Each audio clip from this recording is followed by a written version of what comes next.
আপনারা জানলে অবাক হবেন যে নামাজ পড়লে অনেক রোগ থেকে নিরাপদ থাকার প্রমাণ করলো আধুনিক বিজ্ঞান। এর ফলে 1400 বছর আগে কোরআনের সত্যতা আবারও প্রমাণ করলো আধুনিক বিজ্ঞান। এবার নামাজ নিয়ে বিস্ময়কর তথ্য দিল আজকের আধুনিক বিজ্ঞান। নামাজ কেন একটা মানুষের জন্য উপকার তারই বাস্তব প্রমাণ তুলে ধরলেন বিশ্ববাসীর কাছে। নামাজ পড়লে মরণ ব্যাধি রোগগুলো আপনার শরীরে বাসা বাঁধতে পারে না। নামাজের গুরুত্ব শুধু দুনিয়ায় নয়, পরকালেও এর জন্য রয়েছে সুন্দরতম শান্তির ব্যবস্থা। চলুন জেনে আসি বিজ্ঞান কি বলে নামাজ নিয়ে। সুস্বাস্থ্যের জন্য নামাজের কার্যকরী টনিক, অজু থেকে শুরু করে নামাজ আদায় সম্পন্ন হওয়া পর্যন্ত প্রতিটি কাজই মানুষের সুস্থতার সঙ্গে সম্পর্কিত। এবার নামাজ আদায়ে শারীরিক ও মানসিক উপকারিতার কথা উঠে এসেছে বিজ্ঞানের গবেষণায়। ইসলাম ধর্মের অনুসারীদের জন্য প্রতি 5 ওয়াক্ত নামাজ আদায় করা ফরজ। এটি মহান আল্লাহর নির্দেশ, আর এর বিধান লঙ্ঘনে রয়েছে কঠোর শাস্তির ঘোষণা। অথচ নামাজ পড়লে মানুষের শারীরিক ও মানসিক অনেক উপকার সাধিত হয়। যুক্তরাষ্ট্রের এক গবেষণায় এমনই তথ্য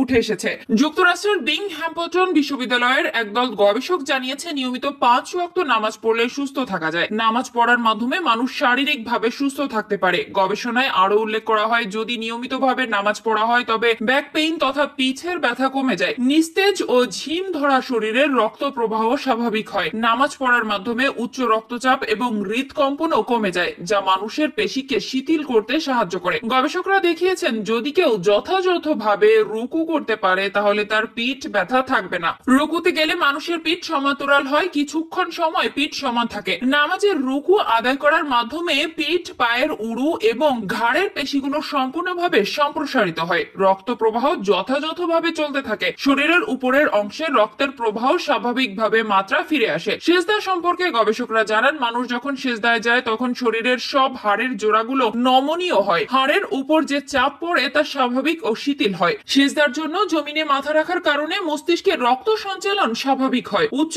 রক্তচাপ কমে যায়। ধীরস্থির ভাবে সেজদা আদায়ের মাধ্যমে মস্তিষ্কের কার্যকারিতা বেড়ে যাওয়ার পাশাপাশি শরীরের ভারসাম্য ফিরে আসে। শ্বাস প্রশ্বাসে স্বাভাবিক গতি ফিরে আসায় মানুষ স্বস্তি লাভ করে। সুস্বাস্থ্য ও সুস্থতার জন্য নামাজ অনেক উপকারী। এ নামাজের মাধ্যমেই মানুষ আল্লাহর সন্তুষ্টি লাভ করে। কর্মক্ষম উজ্জীবিত মানসিকতা লাভে নামাজ আল্লাহর এক মহা নিয়ামত, বান্দার জন্য অন্যতম রহমত বটে। তাই তো আল্লাহ তাআলা মানুষকে সার্বিকভাবে উজ্জীবিত করতে নামাজের প্রতি গুরুত্ব আরোপ করেছেন, আর তা না পড়লে শাস্তির বিধানও রেখেছেন। ইমাম যখন কোরআন তেলাওয়াত করে তখন মুক্তাদিরা গভীর মনোযোগের সঙ্গে তা শ্রবণ করে। এ তেলাওয়াত এবং শ্রবণের মাঝখানে একটি বিশেষ রকমের রশি তৈরি হয়। প্রখ্যাত আধ্যাত্ম বিশারদ লিড বিটার বলেছেন, প্রতিটি শব্দ হচ্ছে একটি ইউনিট। এ ইউনিট থেকে একটি তীব্র আলো বের হয়। সেই আলো পজিটিভ এবং নেগেটিভ হয়ে থাকে। কোরআনের উচ্চারিত প্রতিটি শব্দই পজিটিভ। নামাজের উপর যখন সেই শব্দের প্রভাব পড়ে তখন তাদের বহু রোগ শেষ হয়ে যায়। Richards in the phenomenon of spiritualism গ্রন্থের লেখক বলেছেন, লোভ, লালসা, কৃপণতা, হিংসা, ঘৃণা, প্রতিশোধ গ্রহণ এরকম ঘৃণ্য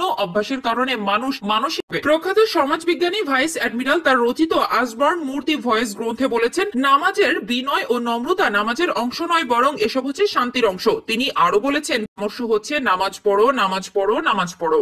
আপনারা জানলে অবাক হবেন যে নামাজ পড়লে অনেক রোগ থেকে নিরাপদ থাকার প্রমাণ করলো আধুনিক বিজ্ঞান।